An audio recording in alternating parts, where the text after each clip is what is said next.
Hola, ¿cómo están? Espero se encuentren bastante bien. Y después de andar un poquito perdido, más que perdido era porque estoy un poquito enfermo, pues ya regresamos, vamos a trabajar con este taller, lo mencioné, iba a ser sesión a sesión, el taller de evaluación diagnóstica, para ver si te sirven parte de los documentos que aquí vamos a crear, de los materiales, como esta parte de trabajar en conjunto, porque al final hasta el taller te lo deja. Y que ustedes puedan conseguir esa constancia de 20 horas que por primera vez va a dar Rodrigo Castillo Aguilar. A ese Rodrigo Castillo que gana más de 150,000 pesos al mes y que dice que los maestros mantienen a los edutubers. ¿Cómo lo ven? ¿Y quién mantiene a Rodrigo? Pues los maestros, ¿no? Todos los trabajadores. En fin, ya te hicimos la parte 1 donde revisamos la presentación, el objetivo, la metodología de trabajo y la organización del taller. El día de hoy vamos a tomar el momento 1, una mirada a mis prácticas evaluativas, que empieza en la página número 8. La evaluación es un campo de la educación complejo, el cual está estrechamente vinculado con el aprendizaje y la enseñanza, y a partir de los distintos paradigmas educativos se le ha conceptualizado y orientado en diversos sentidos. El qué evaluar y para qué son planteamientos que se han diversificado y caracterizado desde los distintos enfoques educativos. La evaluación entonces ha servido tanto para acreditar y emitir juicios de valor, como para diagnosticar, retroalimentar, reflexionar, regular y mejorar los aprendizajes. Anijovic y González, 2011, página 10. La cuestión es que en la práctica reiteradamente se le ha ocupado para mantener cierto control sobre las y los estudiantes, determinar los aprendizajes alcanzados desde una mirada cuantitativa, y han tenido mucho menos protagonismo aquellas funciones que permiten reflexionar los procesos de enseñanza y aprendizaje. Por lo tanto, surge la necesidad de cuestionarse: ¿para qué la evaluación?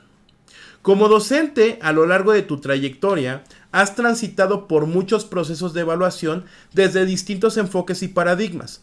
Además de descubrir y utilizar diversas técnicas e instrumentos y poner en marcha diferentes estrategias que te permitieron y permiten conocer a las y los estudiantes con los que has tenido la oportunidad de vivir experiencias educativas, ¿de qué manera ha sido la evaluación en todas estas? ¿Qué ha permanecido y qué ha cambiado? ¿Tú para qué has realizado la evaluación? Para profundizar en lo anterior, lee el siguiente fragmento de Alicia en el País de las Maravillas. ¿Me podrías indicar hacia dónde tengo que ir desde aquí?, preguntó Alicia. Eso depende de a dónde quieres llegar, contestó el gato. A mí no me importa demasiado a dónde, empezó a decir Alicia. En ese caso, da igual a dónde vayas, interrumpió el gato. Siempre que llegue a alguna parte, terminó Alicia a modo de explicación. Lewis Carroll. En el fragmento anterior hay un profundo cuestionamiento sobre hacia dónde dirigirse, y viene una nota al pie. La alusión al diálogo entre Alicia y el gato, de acuerdo con Nierberg, Braverman y Ruiz 2005, invitan a la reflexión del para qué de la evaluación, pues lleva a cuestionarse la direccionalidad que se le pretende dar a las prácticas evaluativas. En tu experiencia con la evaluación, has tenido la oportunidad de orientarla hacia un camino, y este probablemente te ha llevado a recuperar las actividades que se realizan dentro del aula para valorar la entrega de estas o los aprendizajes que se generan con ellas para determinar una calificación. ¿Tú hacia dónde has orientado la evaluación? Al cuestionarte la direccionalidad que le has dado, también recuperas la intencionalidad, pues puedes caminar a ciegas hacia un lugar, pero siempre será mejor tener claro por qué caminas hacia allá. En ese sentido, es necesario analizar la forma en cómo evalúas desde diferentes dimensiones. Por ejemplo, desde la práctica pedagógica, la gestión institucional, el contexto cultural, las representaciones sociales, las políticas educativas, la comunidad y tu propia singularidad como docente. Nadie parte de cero, y los saberes y experiencias que vas desarrollando a lo largo de tu trayectoria son de utilidad para analizar el estado en que se encuentran tus prácticas evaluativas. La primera dimensión que reflexionarás es la de la política educativa, pues establece los enfoques y los paradigmas desde los cuales a nivel nacional se aborda la evaluación. En este marco cabe resaltar que a la luz de la nueva escuela mexicana y los principios que se proponen en el Plan de Estudio 2022, se presenta una transformación en los procesos de aprendizaje y cómo estos serán evaluados en las escuelas de educación básica. El Plan de Estudio 2022 señala que es fundamental hacer un replanteamiento de la evaluación que favorezca el avance de las y los estudiantes considerando sus propias condiciones y ritmos de aprendizajes para alejarse de una evaluación tradicional que se centra únicamente en el producto o resultado y deja de lado lo que sucede durante el proceso formativo. CEP 2022. Señala que la evaluación se ha centrado en la cuantificación del conocimiento, es decir, que generalmente la calificación se obtiene a través de los resultados de una prueba estandarizada o al promediar la entrega de diversas tareas que formen parte de la evidencia del trabajo en el aula. Sin embargo, este número no refleja el proceso complejo por el que pasan las y los estudiantes al momento de aprender. ¿Te habías cuestionado sobre ello? Lo hemos hecho cientos de veces, maestras y maestros. Analizar lo anterior te permitirá reflexionar sobre en qué has hecho énfasis a la hora de evaluar. Recomendación. Para profundizar te sugerimos consultar el apartado La evaluación de los aprendizajes del Plan de Estudio 2022 y el Acuerdo para la Evaluación de Aprendizaje, Promoción, Regularización y Certificación de Educación Básica a fin de reflexionar sobre cómo permea la política educativa en la forma en la que se realiza la evaluación diagnóstica. Básicamente es leer Plan de Estudio y el acuerdo 100923, que es el acuerdo de evaluación. O sea, ya lo hemos platicado, maestros y maestros, hemos hablado de la evaluación formativa también en el canal. Lo que nos quieren hacer entender hasta ahorita es que esta parte de la evaluación, si el alumno asiste de manera constante o asiste de vez en cuando a la escuela, existe un aprendizaje y por lo tanto no tendría que reprobar. ¿Por qué razón? Porque nos fijaríamos en el proceso y no en el resultado final. Es lo que nos quieren llevar, básicamente.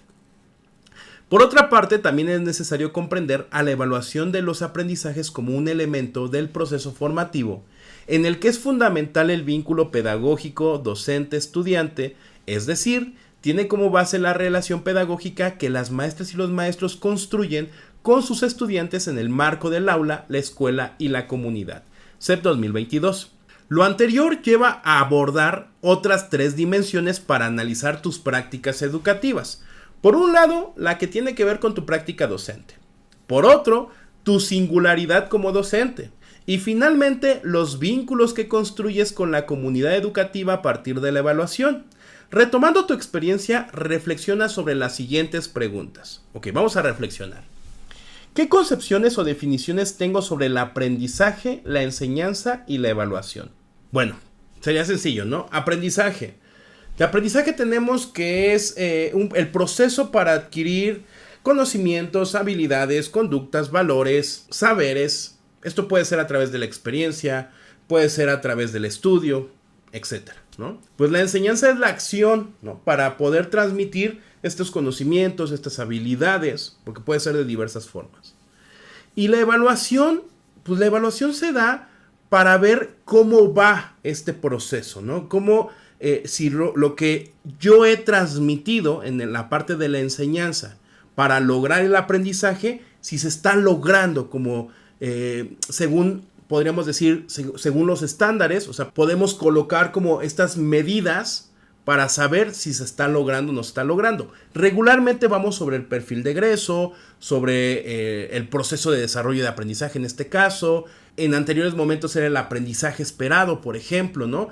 Yo, aprendizaje esperado, espero esto.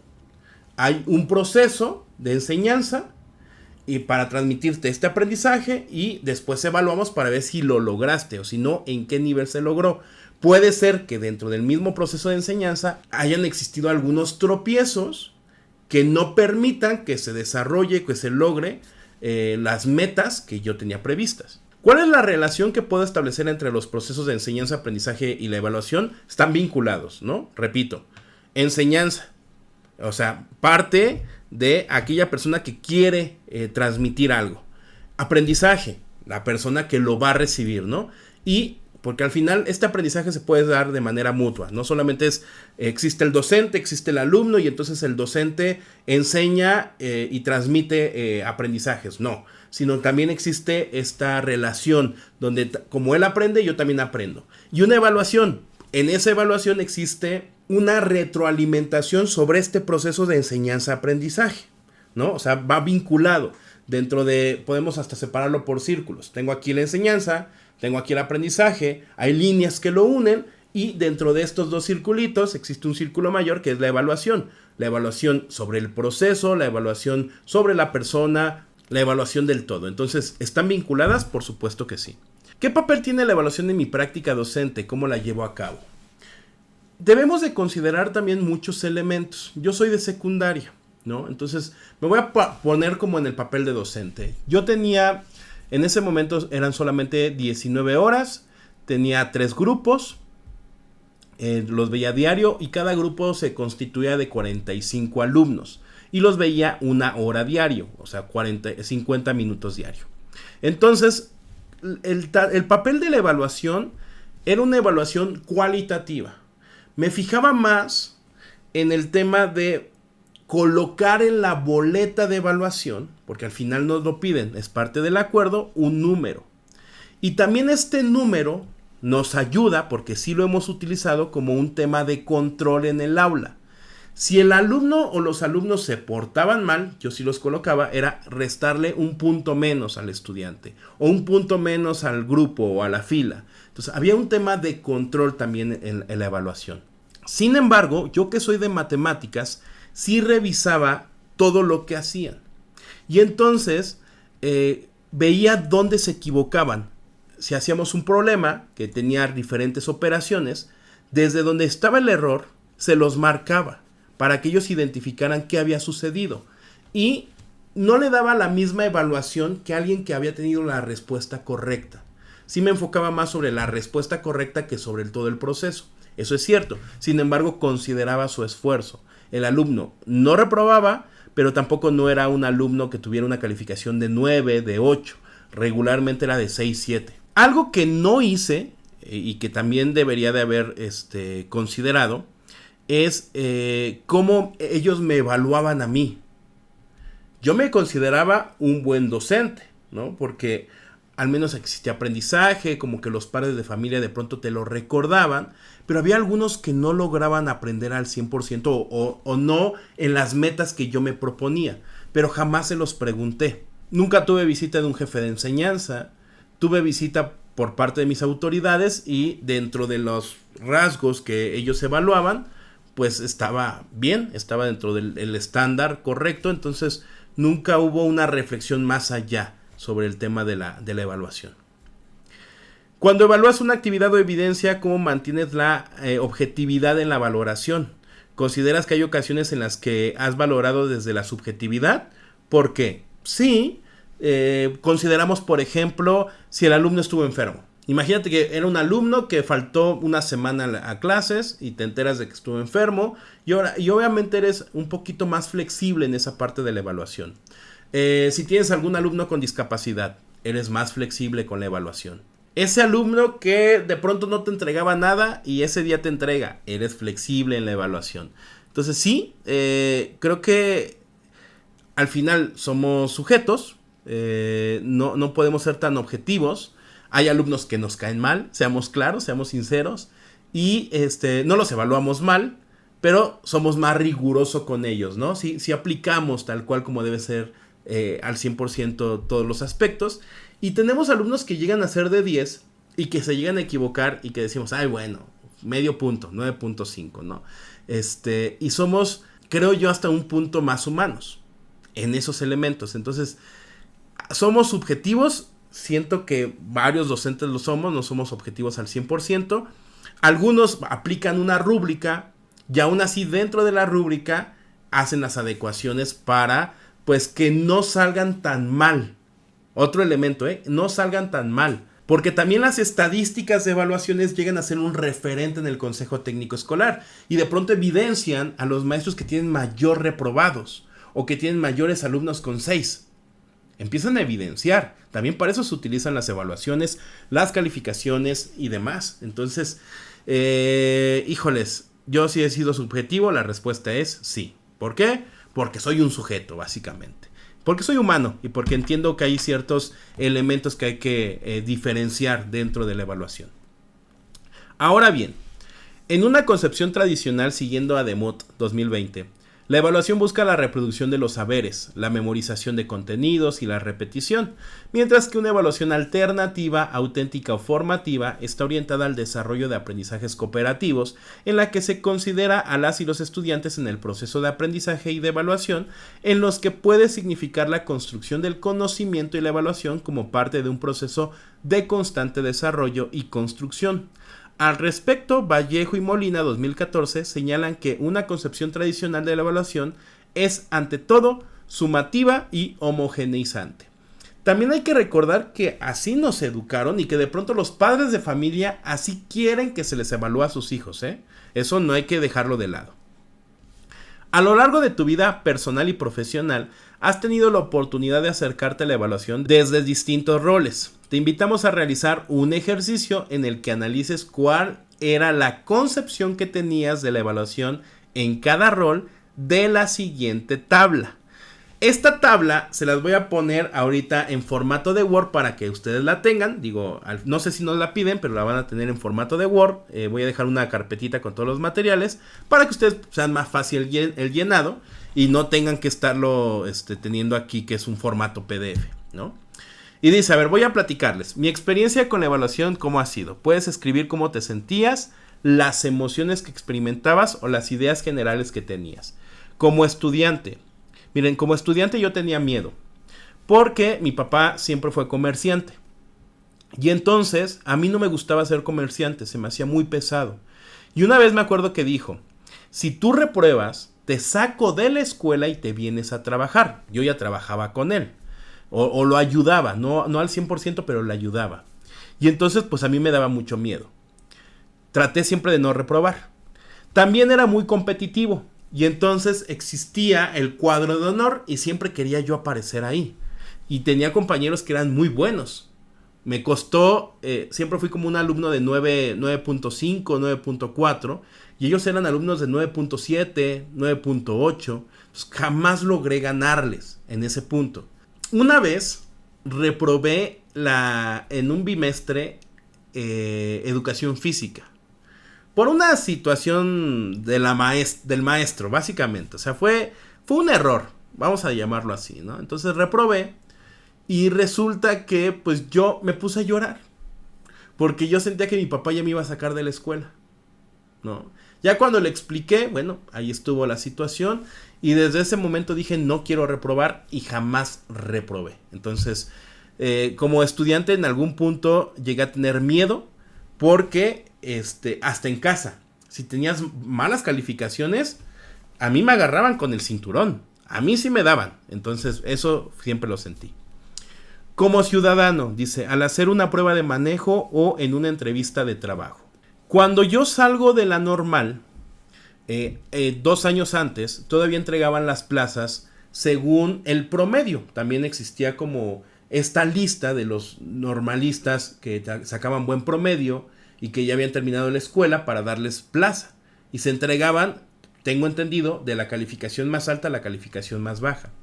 Bueno, cuando yo salgo me toca la evaluación, o más bien el examen de oposición.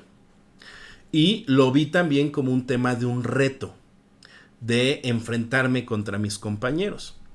No les miento, quedé en el lugar creo que 42. No dieron tantas plazas al principio. A mí me toca hasta el mes de noviembre. Estuve nervioso un poco, pero al final sabía que si estudiaba los documentos iba a pasar este examen. Entonces no tuve ningún problema. ¿Consideraba las pruebas importantes? La respuesta es sí. Siempre consideré que un examen sí podría ayudarnos, en ese entonces como ciudadano, a clasificar a las personas y que quien tuviera mejores resultados merecía mejores puestos. En ese entonces, estoy hablando como ciudadano. Ya después te das cuenta que hay personas que, por ejemplo, les da miedo enfrentarse a una evaluación y es un punto distinto, ¿no? Pero bueno, ya mi perspectiva cambió mucho. Como padre, madre de familia o familiar, actualmente no me interesa la calificación de mis hijos. No, de hecho, ni siquiera podría decirles qué promedio tienen, pero tengo entendido que les va bien. Tienen creo que un promedio de 8.5, 9, pero tampoco es algo que me preocupe. Cuando ellos me enseñan sus calificaciones, realmente les aplaudo. Me han dicho que ha sacado 7, por ejemplo, en inglés, 8, 9, nada más les digo, pues échale más ganas, no pasa nada. El objetivo, porque al final ya aprendí, alguien nos había enseñado que las calificaciones eran un referente, pero no es cierto. Al final el desarrollar habilidades es referente, no el tema de las calificaciones. Jamás las calificaciones, ya después comprendí, reflejan lo que realmente sabe un estudiante. Hemos tenido en la escuela alumnos pero que si los enfrentamos a un problema real, no pueden resolverlo. ¿Cuál ha sido la situación? Pues que te entrega bien bonitas las tareas, que te entrega todo bien, te lo entrega a tiempo, pero que realmente un aprendizaje profundo no ha existido. En algunos, no en todos. Hay alumnos que son muy hábiles. Entonces, actualmente no me interesa el tema numérico a mí, Jaime Mendoza, ¿no? Como docente, miren, yo actualmente soy asesor técnico pedagógico, ¿no? Pero como docente, antes de ser asesor técnico pedagógico, sí castigaba yo mucho la calificación. Era muy malo en ese punto. Yo me sentía, ahorita ya que lo veo, era un mal docente. Porque jamás fui abierto, jamás generé una evaluación formativa con mis alumnos. Y yo he visto a varios compañeros que siguen siendo así. Si ahorita me regresan a grupo, créanme que voy a ser más abierto con las calificaciones. No me va a importar el número, me va a importar más el aprendizaje. Si los alumnos quieren que en su boleta aparezca 10, va a aparecer 10. Casi les diría, tú califícate. ¿Qué calificación te das? 9, te pongo 9, ¿no? Si yo considero que mereces 10, te lo cambio por 10. Pero me voy a enfocar más, o me enfocaría más, a que realmente existe un aprendizaje, por el mínimo que sea. Ya no me pelearía con el número. Ya no me pelearía con los padres de familia. Me pelearía más con el proceso y el aprendizaje que existe en cada uno de mis alumnos. En especial porque soy matemáticas. Eso lo haría, completamente. Pero bueno, así lo dejaría. No sé, creo que podría ampliar un poco en el tema de docente. Pero cuéntenme, maestras y maestros, agarren uno, díganme ustedes como estudiantes, en especial como estudiante y como padres de familia. ¿Cómo se sienten en el ámbito de la evaluación? ¿Les importa el número o están tratando de desarrollar en sus hijos otro tipo de habilidades? Déjamelo en los comentarios. Para lograr un aprendizaje profundo es necesario involucrar a las y los estudiantes con su aprendizaje a través de distintas situaciones en el aula, escuela o comunidad que estén íntimamente conectadas con las necesidades sociales, su realidad inmediata y las situaciones que sean posibles de vivirse en el día a día. Ahora, enfoca tu atención en la evaluación diagnóstica y recuerda tu experiencia del ciclo escolar anterior. Si es tu primer año como docente, recuerda alguna vivencia previa relacionada con la evaluación diagnóstica y cómo la viviste. A partir de tu reflexión, contesta las siguientes preguntas. ¿Qué emociones experimentas antes, durante y después de la evaluación diagnóstica? Casi siempre es de preocupación, ¿no? Porque depende mucho de la evaluación que hagamos, pero cuando hacemos una evaluación diagnóstica que va sobre los contenidos, vemos que los alumnos tienen un rezago académico. Y entonces tenemos poco tiempo para tratar de que avancen lo máximo posible. ¿Cómo te organizas para llevar a cabo la aplicación? ¿La organización fue individual o junto con el colectivo docente? A mí siempre me ha tocado que el colectivo, como colectivo docente, tenemos o planteamos ciertos tests, ¿no? O ciertas evaluaciones que vamos a aplicar y se genera un cronograma para saber qué aplica cada uno de estos documentos o cada una de estas evaluaciones, ¿no? Y poder recabar la información y que no sea la carga para uno solo.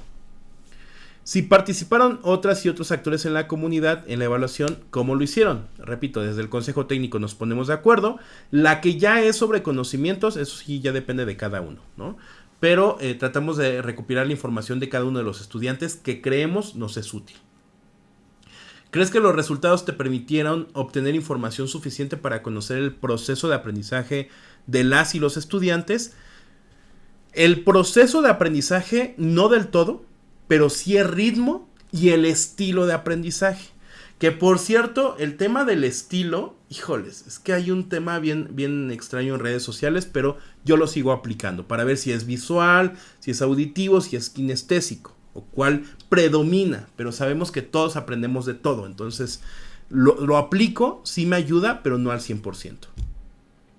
¿Aplicaste otros instrumentos, actividades o estrategias como parte de tu evaluación diagnóstica? ¿Cuáles y por qué? Hay algunas que manda la autoridad y que son obligatorias. Mejor Edu, ¿verdad? ¿Qué te posibilitaron, qué te posibilitaron saber sobre las y los estudiantes? Pues Mejor Edu no creo que ayude tanto. Entiendo el análisis de la rúbrica y hacia cómo va dirigido. Pero volvemos al punto. Le falta siempre darle al docente el mayor apoyo.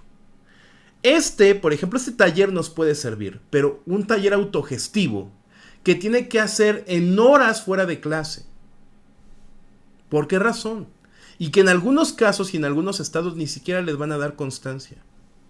Entonces, híjoles, necesitamos que realmente exista una actualización, capacitación, apoyo hacia el magisterio. Apoyo por parte de las autoridades en los tiempos que son necesarios.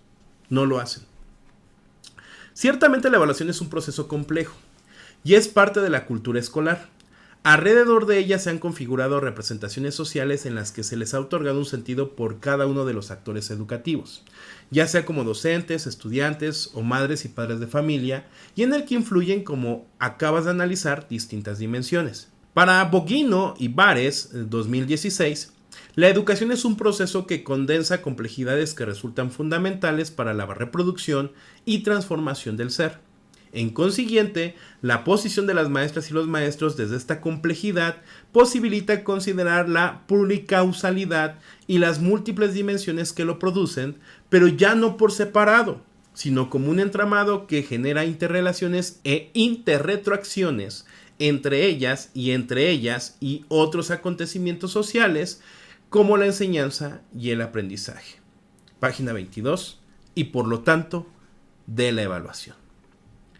Por lo anterior, comprender la evaluación desde el paradigma de la complejidad implica tomar decisiones éticas, políticas y subjetivas que tienen una gran riqueza y compromiso que permea tu identidad como docente. Entonces está la evaluación al centro, pero al final son flechas que van, que suben y que se regresan, o bueno, que están conectadas algunas, pero todo nace de la evaluación, ¿no? Entonces está la evaluación, hay una práctica pedagógica, esta práctica se vincula con la gestión institucional y con el contexto cultural, también la evaluación, hay representaciones sociales, hay políticas educativas, existe comunidad y existe singularidad del sujeto.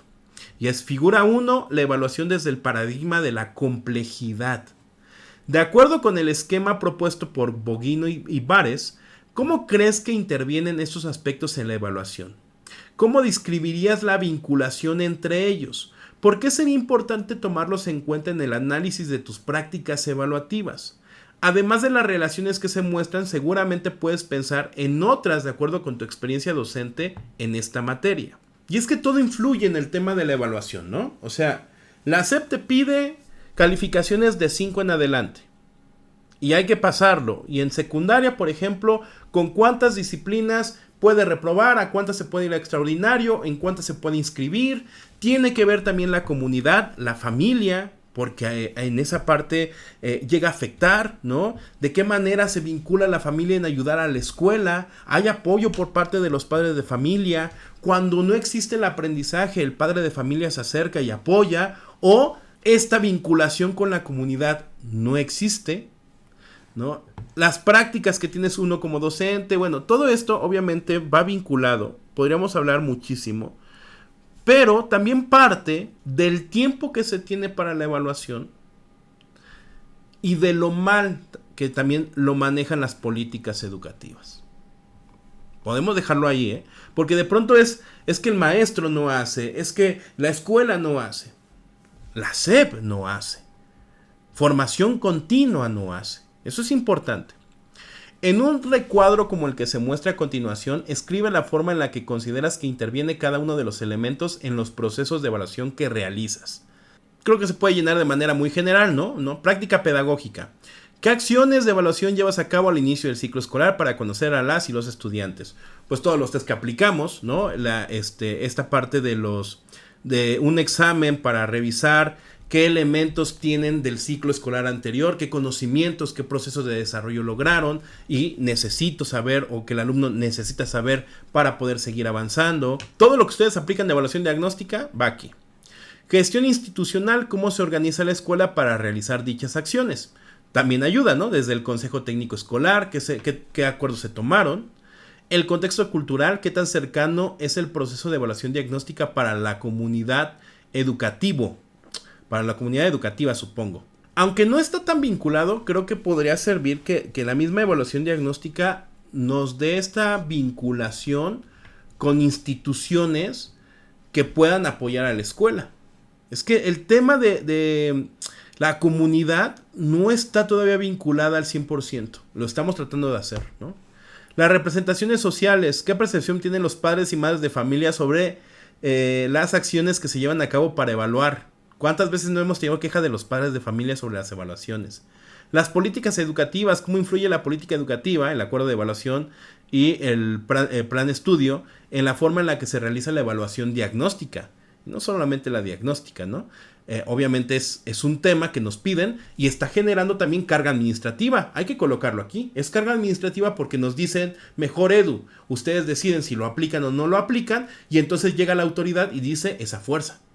Y nos pueden aplicar evaluaciones que ya no son tan necesarias de manera obligatoria.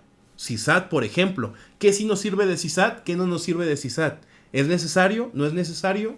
Porque no dejan que la propia escuela y que el propio docente decida. Comunidad educativa. ¿Qué nivel de participación e involucramiento existe por parte de la comunidad educativa en las acciones de las evaluaciones diagnósticas? Nosotros como asesores técnico-pedagógicos siempre tratamos de revisar si existe un diagnóstico previo para saber si el docente lo está considerando, ¿no? Repito, a mí me gusta mucho el VAC, ¿no? Visual, auditivo, kinestésico, que habrá que cambiarlo. Pero muchos docentes lo aplican. Y de pronto le digo, oiga, profe, yo veo que aquí en su diagnóstico aplicó el VAC.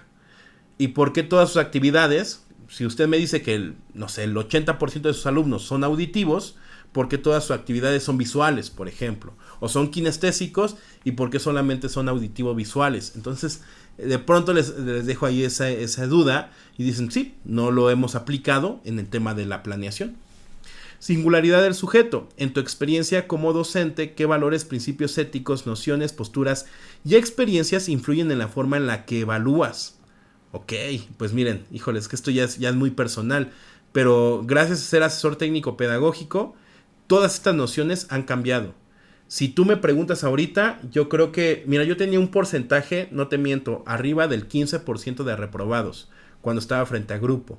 Ahorita yo te podría decir que mi porcentaje por mucho sería del 2-3%. Trataría de no reprobar alumnos. Con base en lo reflexionado y escrito en la tabla anterior, es posible elaborar una imagen completa sobre el proceso de evaluación diagnóstica que se vive en tu centro de trabajo, los factores que intervienen en su desarrollo, las y los participantes y no menos importante cómo se orienta la toma de decisiones a partir de los resultados. Es como una fotografía panorámica. Ahora, concreta y enfatiza en la intencionalidad que tiene la evaluación diagnóstica. Para ello, detente y piensa en el para qué se realiza dicha evaluación. ¿Cómo puedes dotar de significado las acciones que realizas en torno a ella? ¿Cómo compartes ese significado a las y los otros? Imagina que escuchas por primera vez las palabras evaluación diagnóstica. Intenta separar el concepto de las experiencias que has tenido con él. Esto con la intención de que vayas dando un nuevo significado a partir de la revisión de diversas definiciones. Piensa, ¿qué te motiva a realizar la evaluación diagnóstica? Con esto en mente, escribe un planteamiento a futuro sobre cómo esperas que se lleve a cabo la aplicación de la evaluación diagnóstica en tu centro de trabajo. Puedes guiarte con la siguiente estructura. Realizaré la evaluación diagnóstica para... El diagnóstico siempre nos ha servido para identificar dónde están los aspectos que requieren mejora, ¿no? Hablando de mejora continua. O sea, hacemos un diagnóstico y yo siempre lo vinculo con el tema de ir al doctor. O sea, si tú tienes, a lo mejor no padeces ninguna enfermedad, pero es importante hacer un chequeo. Entonces tú vas al médico y te revisan pues todo, de cuerpo completo, ¿no? La sangre, el ejercicio, el peso, talla, todo. Y a partir de ahí, de esa revisión, podrían saber en dónde hay que poner mayor atención. Entonces el diagnóstico es muy similar, ¿no? En la escuela. Nosotros hacemos esta radiografía de los padres, de las formas en las que se desarrolla el estudiante en el aula, de los conocimientos, de los procesos que tiene, y a partir de ahí podemos tener a grandes rasgos una radiografía de qué elementos podríamos mejorar en poco tiempo para poder continuar con su aprendizaje, o lo que nos pide el programa sintético. Entonces eso lo veo yo. Y dice, entonces la evaluación diagnóstica me permitirá y le permitirá a las y los estudiantes a conocerse más, básicamente, ¿no? A conocer en dónde estaban y a dónde vamos a llegar. Este planteamiento estará en constante reconfiguración a lo largo del taller, por lo que podrás hacer adecuaciones y cambios según lo consideres necesario y de acuerdo con lo que vayas descubriendo y aprendiendo. Evidencia de aprendizaje, ya llegamos al final. Recupera lo reflexionado en esta actividad y redacta un texto en el cual compartas el análisis que realizaste de tus prácticas evaluativas. Incorpora un párrafo en el que a prospectiva enuncies aquellos aspectos de organización escolar y de tu labor como docente que se puedan mejorar si se mantiene una perspectiva pedagógica en la aplicación y en el análisis de resultados de la evaluación diagnóstica. Posteriormente, construye un planteamiento a futuro con ayuda del último esquema que elaboraste. La intencionalidad es que fijes una direccionalidad para el desarrollo de tu propuesta de implementación de la evaluación diagnóstica de los aprendizajes. Bien, como apoyo, maestras y maestros, les digo dos cosas. Una, les voy a dejar en la carpetita que diga momento 1, donde tengan estos dos ejercicios que hicimos para que ustedes lo puedan llenar, lo puedan complementar. Va a estar en formato de Word, las tablitas, para que ustedes lo tengan y lo puedan, repito, llenar y complementar, ¿no? Ese va a ser el primer apoyo que les voy a compartir. El segundo, yo les puedo decir que para esta evidencia también se pueden apoyar en algún punto de la inteligencia artificial. Les voy a dejar un texto que realicé con inteligencia artificial sobre el análisis de mis prácticas evaluativas. Me gustaron, chequen los párrafos, lo pueden leer, también se los voy a compartir dentro de la carpeta, y si ustedes quieren retomar algo de ahí, sin problema. Eso es parte del apoyo que les voy a dar en este taller, ¿sale? Bien, pues hasta aquí la información. Aquí no les vamos a vender absolutamente nada. Vamos a hacer una reflexión sobre el tema de la evaluación, lo que quiere Mejor Edu y hacia dónde nos quiere llevar también el documento, porque pues sí, nos quiere hacer también un poquito de lavado de cerebro, de decirnos, maestros, ya no reprueben, cambien sus prácticas evaluativas. ¿Son necesarias? Sí. Sí es necesario cambiar las prácticas evaluativas, pero eso no significa tener alumnos que realmente no se preocupen, ni padres de familia que no se preocupen por sus aprendizajes. En fin, ahí lo voy a dejar. Les agradezco por haber visto este video, que duró algo larguito, ¿no? El momento 1. Seguiré compartiendo así cada uno de los momentos. Yo también sirve que aprendo con este documento. Y es necesario. Es necesario también cambiar nuestras metodologías, nuestras prácticas, nuestra forma de ver la educación. ¿Por qué razón? Porque la sociedad está cambiando. Ojalá que la SEP se dé cuenta de esto, porque la escuela debería de cambiar.